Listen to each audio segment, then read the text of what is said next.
सरोकार। नमस्कार, आप देख रहे हैं प्राइम टीवी और मैं हूं आपके साथ मुस्कान अजवानी। 4 बजे की 4 बड़ी खबरों की शुरुआत करते हैं, जहां भारतीय जनता पार्टी ने आज दिल्ली में अपने सहयोगी दलों की बड़ी बैठक बुलाई है। दरअसल विपक्षी दलों की एकजुटता के लिए बेंगलुरु में चल रही बैठक के जवाब में भाजपा नीत राष्ट्रीय जनतांत्रिक गठबंधन यानी कि एनडीए की आज अहम बैठक होगी।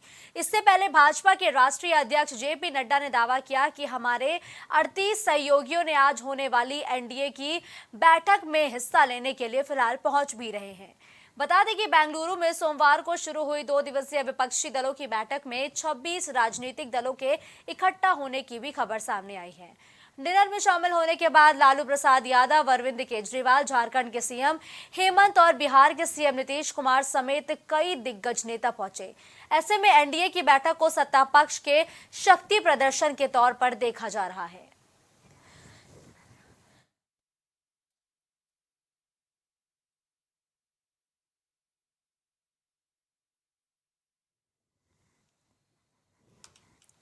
तो देखिए, 2024 का प्लान तैयार हो चुका है और हर एक दल अपना शक्ति प्रदर्शन करते हुए नजर आ रहा है। जहां एक तरफ विपक्षी दल बैंगलोर में अपना दमखम दिखा रहे हैं, तो वहीं एनडीए दिल्ली में अपनी ताकत को दिखाते हुए नजर आ रहा है। रुक करते हैं गौरव का, जो इस खबर पर लाइव हमारे साथ जुड़ चुके हैं। देखिए गौरव, अब से थोड़ी ही देर में एनडीए की एक बड़ी बैठक होनी है और इसमें सभी सहयोगी दल जुड़ेंगे। इस बैठक के जरिए क्या माना जाए कि भारतीय जनता पार्टी अपना शक्ति प्रदर्शन करने की आज कोशिश कर रही है? देखिए मुस्कान, शक्ति प्रदर्शन का है या युवा की बात करें, क्योंकि यहाँ पर जो विपक्ष लामबंद हो रहा है, कहीं कहीं बीजेपी को लगता है कि अगर हम लामबंद नहीं होंगे, एकजुट नहीं होंगे, तो इसका नुकसान हमको आने वाले चुनाव में उठाना पड़ सकता है। और ये कवायद लगातार चलती चली आ रही है, क्योंकि हम लगातार देख रहे हैं कि बीजेपी तमाम माध्यमों से जनता के बीच जा रही है और जो विपक्ष है उसके खिलाफ यहाँ पर जिस तरह से एकजुटता की बात कही जा रही है, बैठक यहाँ भी विपक्ष की भी लगातार एक बैठक हो रही है। दूसरी बैठक है कि पहले पटना में 23 जून को बैठक हुई थी, तो बैठक के माध्यम से विपक्ष एकजुट होने का प्रयास करता। हालांकि बैठक बहुत सफल हम नहीं बोलेंगे, क्योंकि तमाम मुद्दे ऐसे प्रेस कॉन्फ्रेंस के बाद तमाम दल चले गए थे, प्रेस कॉन्फ्रेंस नहीं रुके थे। अरविंद केजरीवाल का बयान भी आया था, हमारी पार्टी का बयान भी आया था और तमाम बयान आए थे। मुझे लग रहा था कि कहीं ना कहीं विपक्ष की बैठक तो हुई है पर उस मुहाने पर नहीं पहुंच पाई जहाँ के लिए बैठक करेगी। इसके अलावा आज की बैठक की बात करें, विपक्ष की बैठक हो रही है, अभी कुछ समय प्रेस कॉन्फ्रेंस वहां होने वाली बैठक हो चुकी है। और जिस तरह से यहाँ पर विपक्ष की एकता की बात हो रही है, कहीं ना कहीं यहाँ पर एनडीए सोच रहा है कि किस तरह से हमको एकजुट होना है, क्योंकि आने वाला समय यहाँ पर जो चुनाव होगा वो केवल गठबंधन चुनाव भी होने वाला है, क्योंकि बीजेपी के साथ भी बड़े स्तर पर लोग जुड़े हुए हैं। तो वहां पर जो इंडिया के नाम से नया अलायंस बनाया गया है, अगर हम बात करें इसकी फुल फॉर्म की, तो Indian national democratic exclusive alliance. अगर फुल हिंदी की बात करें मुस्कान, तो भारतीय जो देखा जाए तो ये बात कही जाएगी भारतीय लोकतांत्रिक समावेशी गठबंधन। तो कहीं ना कहीं इसको देखते हुए ये बात कही जा सकती है कि आने वाले समय में जो महत्वपूर्ण रहेगा चुनाव, वो इन दो गठबंधनों के बीच में रहेगा और इसके लिए बीजेपी भी कोई कसर नहीं छोड़ रही है। और इसलिए बीजेपी भी यहाँ पर बैठक के माध्यम से एकजुटता का संदेश बोले या शक्ति प्रदर्शन की बात कहें, बताना चाह रही है कि अगर आप एकजुट हो रहे हैं तो हम भी लगातार एकजुट होने का प्रयास कर रहे हैं और हम भी एकजुट हैं। ठीक है, देखिए गौरव, 2024 का मुकाबला लगातार रोमांचक होता जा रहा है। क्या लगता है गौरव, एनडीए का पलड़ा ज्यादा भारी है या फिर इस बार इंडिया का मैजिक ज्यादा चलेगा?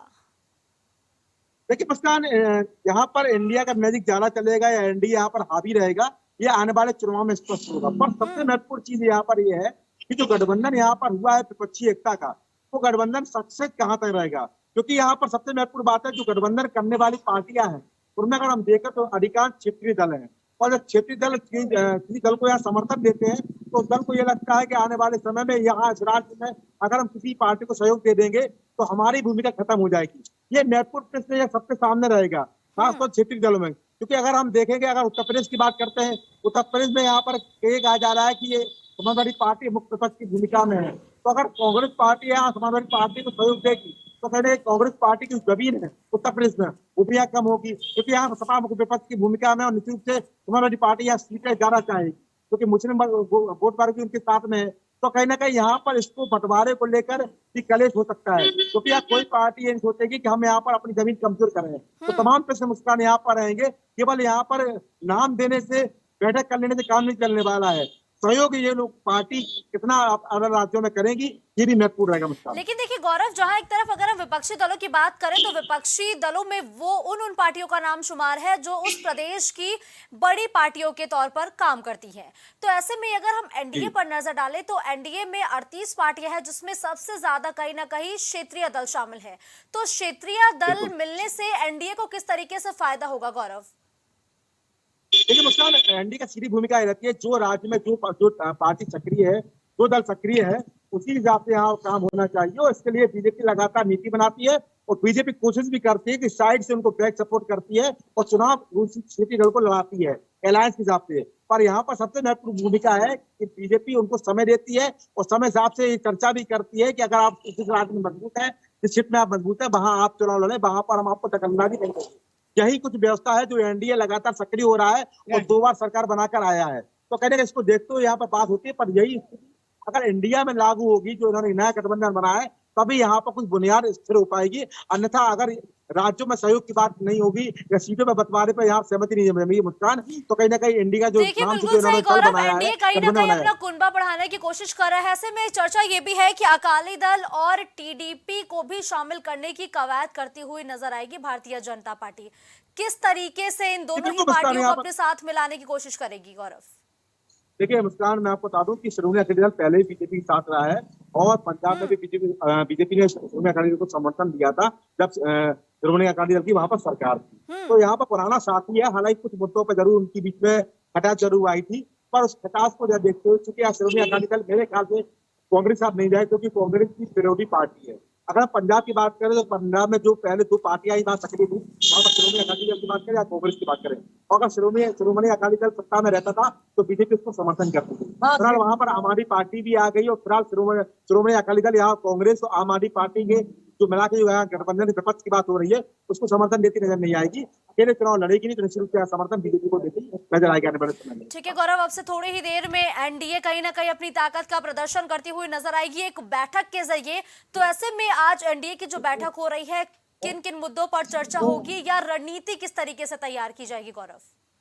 देखिए रणनीति यहाँ पर मुस्कान महत्वपूर्ण ये रहेगी कौन कौन हमारे साथ आना सकता है, और जो जाति समीकरण है उसको भी ध्यान देना पड़ेगा, जो स्थानीय मुद्दे उनको भी ध्यान देना पड़ेगा। जो हमने देखा इसके पहले भी तमाम तरह की घटनाएं हुई हैं, तमाम तरह के समीकरण हुए हैं, हमने देखा है कि लगातार इस मुद्दे को किस तरह से हमको देखना है।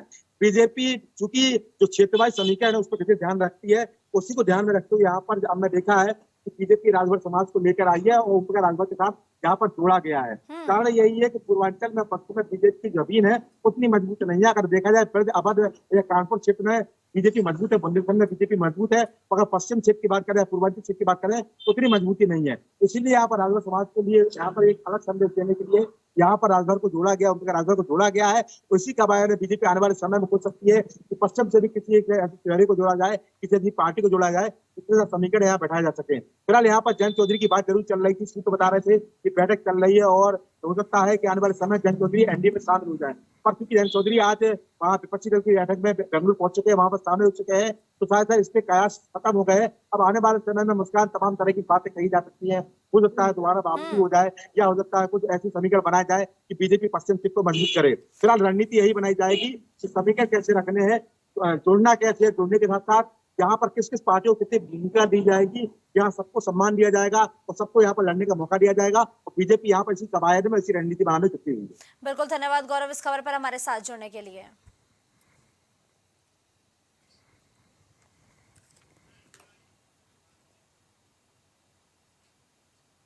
तो विपक्षी एकता की दूसरे दिन की बैठक आज बेंगलुरु में शुरू हो चुकी है। बता दें कि 2024 के आम चुनाव में भाजपा को हराने के लिए विपक्ष के 26 दल एक साथ आ रहे हैं।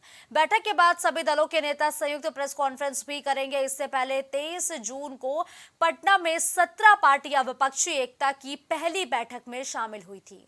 वही पार्टी में फूट के बाद शरद पवार आज सीधे बैठक में शामिल होने बेंगलुरु पहुंचे और बता दें कि बैठक के दौरान गठबंधन का नाम इंडिया रखा रखा गया है।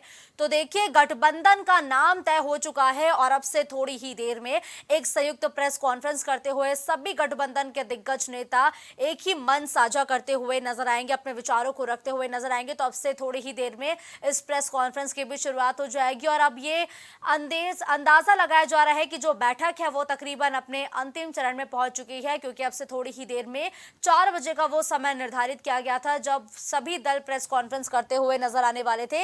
लेकिन अब से थोड़ी ही देर में ये उम्मीद जताई जा रही है कि जो विपक्षी दल है जिन्होंने अपने इस पूरे गठबंधन का नाम इंडिया रखा है, वो एक मंच पर साझा होते हुए जो मीडिया है उसके सामने अपनी एकता का प्रदर्शन करते हुए नजर आएंगे। तो इस खबर पर ज्यादा जानकारी के लिए हमारे सहयोगी विभांशु हमारे साथ जुड़ चुके हैं। देखिए विभांशु, विपक्षी दलों की बैठक तकरीबन 2 घंटे से जारी है और ऐसे में अब से थोड़ी ही देर बाद प्रेस कॉन्फ्रेंस भी शुरू हो जाएगी। विभांशु, क्या लगता है किन किन मुद्दों पर आज सबसे पहले चर्चा हुई होगी, क्योंकि जो सबसे पहली खबर फिलहाल सामने आई है वो ये है कि गठबंधन का नाम इंडिया रखा गया है। जी बिल्कुल मुस्कान, आपको बता दें कि आज कहीं ना कहीं विपक्षी दलों के बैठक का दूसरा दिन है, जिसमें कहीं ना कहीं अगर देखें तो यूपीए का नाम बदल के इंडिया रखने का प्रस्ताव रखा गया है। अभी इसको लेकर कहीं ना कहीं आधिकारिक घोषणा नहीं हुई है। अभी बात करें तो महज कुछ ही समय के अंदर मुस्कान संयुक्त प्रेस वार्ता होगी, जिसमें बैठक को लेकर पूरी ब्रीफिंग दी जाएगी। ठीक है, तो विभांशु से दोबारा संपर्क साधने का प्रयास करेंगे, लेकिन उससे पहले आपको बता दें कि तकरीबन 26 जो दल है वो इस बैठक में शामिल हो चुके हैं और बैठक अपने अंतिम चरण में पहुंच चुकी है, क्योंकि अब से थोड़ी ही देर में जो सभी विपक्षी दल के दिग्गज नेता जो इस बैठक में शामिल है वो एक साथ एक मंच पर आते हुए अपनी आगे की रणनीति को बताएंगे। एक बार फिर से विभांशु हमारे साथ जुड़ चुके हैं। देखिए विभांशु, अब से तकरीबन थोड़े ही समय में प्रेस कॉन्फ्रेंस शुरू हो जाएगी। कितने बजे से वो प्रेस कॉन्फ्रेंस शुरू होगी विभांशु, और प्रेस कॉन्फ्रेंस में कौन कौन सी बातें ऐसी है जिसका जिक्र किया जा सकता है? जी, अगर बात की जाए तो इसमें जो तमाम 26 दल सम्मिलित हुए थे उनसे किन विषयों में चर्चा की गई है और क्या आगे की रणनीति है विपक्षी दलों की, इस विषय पे चर्चा की जाएगी। और महज कुछ ही समय के अंदर, यानी कि जो आधिकारिक समय विपक्षी दलों के द्वारा बताया गया था वो 4 बजे के था, और महज कुछ ही समय के भीतर एक संयुक्त प्रेस कॉन्फ्रेंस देखने को मिलेगी। और इस प्रेस कॉन्फ्रेंस में जो 2 दिनों के अंदर तमाम विपक्षी दलों के साथ विचार विमर्श हुए हैं उसको लेकर चर्चा होगी। और बात करें तो आज अगर मुख्य रूप से अगर बैठक के किस विषय पे चर्चा की गई है उसकी बात करें तो इस विषय पे चर्चा की गई है कि अगर कहीं ना कहीं एनडीए नाम प्रस्तावित किया गया है, इस पर आधिकारिक मोहर लगती है तो इसका चेयरपर्सन कौन होगा। आपको बता दें कि जहां बिहार में बैठक हुई थी बीते दिन, उसमें कहा गया था कि नीतीश कुमार को इस जो गठबंधन का दल है, जो विपक्षी दलों का एक एकजुटता है, उसमें कन्वेयर की भूमिका नीतीश कुमार को दी जाए। मगर इस विषय पे चर्चा की गई है। वही कांग्रेस चाहती है कि अगर इंडिया अलायंस बनता है तो उसकी अध्यक्षता कहीं ना कहीं सोनिया गांधी को बनाया जाए। वही अगर बात की जाए तो सोनिया गांधी प्रधानमंत्री चेहरे के तौर पर कहीं ना कहीं कांग्रेस प्रस्तुत नहीं कर रही है, मगर इस अलायंस का कहीं ना कहीं अध्यक्ष के तौर पर सोनिया गांधी को प्रमोट करना चाहती है।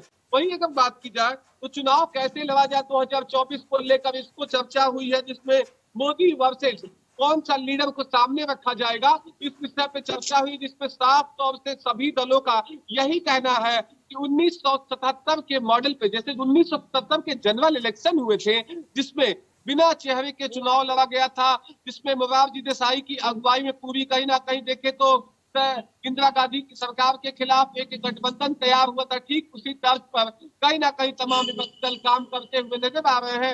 इसमें साफ तौर से विपक्षी दलों का कहना है कि मोदी वर्सेस जनता का चुनाव होगा। लेकिन देखिए विभांशु, वो समय और अब का समय बहुत अलग हो चुका है, क्योंकि अब जो हमारी जनता है वो पूरी तरीके से जागरूक हो चुकी है विभांशु। लेकिन देखिए विभांशु, मोदी वर्सेस कौन, सवाल तो अहम है, क्योंकि कोई ना कोई एक चेहरा तो कहीं ना कहीं विपक्ष को दिखाना पड़ेगा ना, तभी तो जनता भरोसा जताएगी।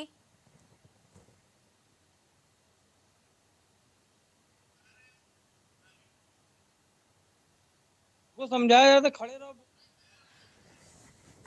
तो ठीक है, हम दोबारा विभांशु से संपर्क स्थापित करने की कोशिश करेंगे, लेकिन आपको बताते चले कि आज विपक्षी एकता की दूसरे दिन की बैठक है और अब से थोड़ी ही देर में प्रेस कॉन्फ्रेंस होने की भी उम्मीद जताई जा रही है।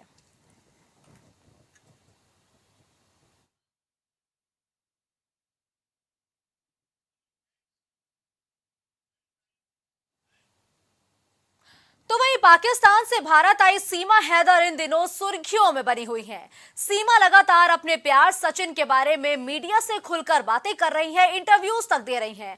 इसी बीच सोशल मीडिया पर कई लोग ऐसी आशंका जता रहे हैं कि पाकिस्तान से सीमा को जासूस बनाकर भारत भेजा गया है। इन्हीं आशंकाओं के बीच उत्तर प्रदेश की पुलिस अब सीमा की कुंडली खंगाल रही है, जिसके बाद हर दिन कोई ना कोई नए खुलासे हो रहे हैं। अब सीमा हैदर का नेशनल आइडेंटिटी कार्ड सामने आया, जिसमें बड़ा झोल भी निकल के सामने आ रहा है। बता दें कि सोमवार को यूपी एटीएस ने उससे 8 घंटे तक पूछताछ की, साथ ही उसके चाचा और भाई के पाकिस्तान आर्मी में होने पर भी सवाल किए हैं। देर रात सीमा को वापस घर छोड़ दिया गया था। सीमा सचिन और उसके पिता को मंगलवार सुबह फिर एटीएस पूछताछ के लिए ले गई है। मुंबई पुलिस को सीमा को पाकिस्तान भेजने और 26/11 जैसे हमले की धमकी मिलने के बाद इनके घर की सुरक्षा को बढ़ा दिया गया है। आईबी ने सवाल दागते हुए पूछा कि जब सीमा और उसके 4 बच्चों के पास टूरिस्ट वीजा नेपाल का था, तो वो आखिर बॉर्डर को क्रॉस करते हुए भारत में कैसे घुसे? कहां गड़बड़ी हुई है? ये चूक है या कोई साजिश? अब इन सवालों के जवाब खंगालने की कोशिश कर रही है यूपी एटीएस। सीमा हैदर से लगातार पूछताछ का दौर जारी है, जहां बीते दिनों तकरीबन 10 घंटे तक सीमा हैदर, सचिन और उसके पिता से पूछताछ करते हुए तीनों को उनके घर छोड़ा गया। तो वहीं आज एक बार फिर से उनसे पूछताछ की शुरुआत हुई और ये कहा जा रहा है कि दिल्ली के एटीएस मुख्यालय पर यह पूछताछ का दौर लगातार जारी है। सीमा हैदर जासूस है या प्रेमिका है, ये अब सवाल लगातार उठाए जा रहे हैं और इन सवालों का जवाब जानने की कोशिश जो है वो पुलिस भी सीमा से करती हुई नजर आ रही है, क्योंकि अब सीमा का एक आइडेंटिटी कार्ड भी सामने आया है। उसमें जो आइडेंटिटी कार्ड बनाने की बात कही है, जो डेट मेंशन है वो बीते साल की है, यानी कि 2022, जबकि ये जो डॉक्यूमेंट है ये जन्म के बाद ही तैयार होता है। ऐसे में आखिर इस डॉक्यूमेंट को तैयार करने में इतना समय क्यों लगा और भारत आने के पहले ही आखिर सीमा के जहन में क्या आया कि उसने इस डॉक्यूमेंट को बनवाया? ये तमाम सवाल ऐसे हैं जो जानने का प्रयास अब यूपी एटीएस करती हुई नजर आ रही है। इस खबर पर अपडेट के लिए कलीम हमारे साथ जुड़ चुके हैं। देखिए कलीम, बीते दिनों जो सीमा हैदर और सचिन से पूछताछ हुई वो तकरीबन 10 घंटे तक चली और आज भी कहा जा रहा है कि पूछताछ का दौर जारी है। तकरीबन कितने घंटे हो चुके हैं कलीम की पूछताछ का दौर जो है वो सीमा हैदर और सचिन से जारी है? देखिए मुस्कान जी, जिस तरीके से यूपी एटीएस की टीम कल सीमा हैदर और उसके पति सचिन को हिरासत में लेकर जो पूछताछ हो रही थी, पूछताछ के बाद फिलहाल रात को घर को छोड़ दिया गया था, लेकिन आज सुबह से यूपी एटीएस की टीम ने उनको अपनी कस्टडी में ले लिया, यानी कि हिरासत में ले लिया है और हिरासत में लेकर पूछताछ की जा रही है। फिलहाल जिस तरीके से लखनऊ हेडक्वार्टर जो एटीएस का हेडक्वार्टर है वहां से भी एक टीम पहुंच रही है, वो भी लगातार सीमा हैदर से पूछताछ कर रही है और पूछताछ में तो खुलासे के दावों की बात की जा रही है, क्योंकि तो अभी तक बताया जा रहा था कि सीमा के द्वारा जो कहा जा रहा था कि उसके चाचा सूबेदार नहीं है और ना ही उसका भाई पाकिस्तानी आर्मी में है, जबकि ये सारे सबूत उसके साक्ष्य पूरे मिल चुके हैं कि सूबेदार उसमें उसके चाचा हैं और भाई भी सेना आर्मी में, जबकि तैयारी नहीं कर रहा, जबकि वो सेना आर्मी में है। अब फिलहाल जिस तरीके से साक्ष्य मिले हैं और उसके पास से जो दस्तावेज मिले थे, इन सभी के आधारों पर सीमा हैदर की मुश्किलें लगातार बढ़ती हुई जा रही हैं। फिलहाल कई सवाल ऐसे हैं जिनके जवाब अभी तक एटीएस को नहीं मिल पाए हैं, जैसे कि सवाल यह है कि आखिर वो दुबई से भारत कैसे पहुंची, उसके सहयोगी कौन थे, कौन लोग इसको पूरा सहयोग कर रहे थे और आखिर जो इसको सहयोग करने के बाद आर्थिक स्थिति की बात की जाए, आखिर इसको पैसा कौन पहुंचा रहा था। नेपाल के काठमांडू में जो इसने 7 दिन ये सचिन के साथ रुकी हुई थी और 7 दिनों में ये कहाँ कहाँ गई थी, कौन इसका जो एजेंट था जो इसको पूरा नेपाल घुमा रहा था और नेपाल में कहाँ कहाँ ले गया है, इन सभी मामलों की अभी कोई किसी तरह के कोई जवाब नहीं मिल पाए। लेकिन देखिए कलीम, अब सीमा हैदर का एक डॉक्यूमेंट भी सामने आया है, जिस डॉक्यूमेंट को लेकर कहा जा रहा है कि पाकिस्तान में वो डॉक्यूमेंट जन्म के बाद बन जाता है, लेकिन सीमा हैदर के डॉक्यूमेंट पर जो डेट मेंशन है वो बीते साल की है। उसको लेकर क्या कोई जवाब मिल पाया है फिलहाल यूपी एटीएस को? देखिए फिलहाल जिस तरीके से सीमा हैदर के पास जो डॉक्यूमेंट मिले हैं, जैसे जो डॉक्यूमेंट पाकिस्तानी मिला है, पाकिस्तानी पासपोर्ट है, फिर चाहे पाकिस्तानी सिम की बात की जाए, क्योंकि ऐसे कई चीजें जो सीमा हैदर के पास से पाकिस्तानी मिली है, तो उसको लेकर लगातार एक संदेह का घेरा जो है वो पूरी तरीके से बनता जा रहा है, क्योंकि आईबी की तरफ से जो इनपुट दिए जा रहे थे, उस इनपुट के आधार पर ही एटीएस ने अपनी कार्रवाई शुरू की थी। लेकिन जो बात की जाए, सुबह से अभी तक कई घंटे हो चुके हैं सीमा हैदर से पूछताछ को, लेकिन अभी तक जो एटीएस के अधिकारी हैं उनकी तरफ से किसी तरह का कोई बयान नहीं दिया गया। लेकिन ये जरूर कहा जा रहा है कि सीमा हैदर से लगातार पूछताछ हो रही है। पूछताछ में जो डॉक्यूमेंट भी मिले थे उनकी भी जांच की जा रही है। इसके साथ ही जो बात की जाए तो सीमा हैदर की सुरक्षा को लेकर किसी तरह की कोई चूक ना हो, क्योंकि जो सीमा हैदर का पति है उसके द्वारा भी भारत सरकार से जो गुहार लगाई जा रही है, उस गुहार के बाद से सीमा हैदर ये भी कहती हुई नजर आ रही है कि वो पाकिस्तान नहीं जाएगी, वो भारत में ही रहेगी। लेकिन सवाल यह है कि जिस तरीके से इसके परिवार की जो बात की जाए वो पाकिस्तानी आर्मी में है, तो उसके साथ साथ इसको जो एजेंट के तौर पर बताया जा रहा है या खुफिया जासूस कहा जा रहा है, तो आखिर इसके भारत आने के पीछे जो राज है उसका पर्दा अभी फाश नहीं हो पाया। लेकिन ये कयास जरूर लगाया जा रहा है कि एक बड़ी साजिश के तहत सीमा हैदर भारत पहुंची हुई है, क्योंकि सचिन से जो बात की जाए 2019 में पबजी गेम के जरिए जो मुलाकात हुई थी, तो 2019 के बाद 2023 आ गया और इस बीच इन लोगों की कितनी मुलाकातें हुई है, ये सभी पहलुओं की जांच की जाएगी। और एक मुद्दा जो इसमें बड़ी बात यह है कि आखिर जिस तरीके से वो भारत पहुंची। बिल्कुल ठीक है, धन्यवाद कलीम इस खबर पर हमारे साथ जुड़ने के लिए। तो देखिए, सीमा हैदर से लगातार पूछताछ का दौर जारी है और आज एक बार फिर से सीमा हैदर और सचिन से पूछताछ की जा रही है, ताकि जो तमाम सवाल है उसके जवाब सीमा हैदर बता सके।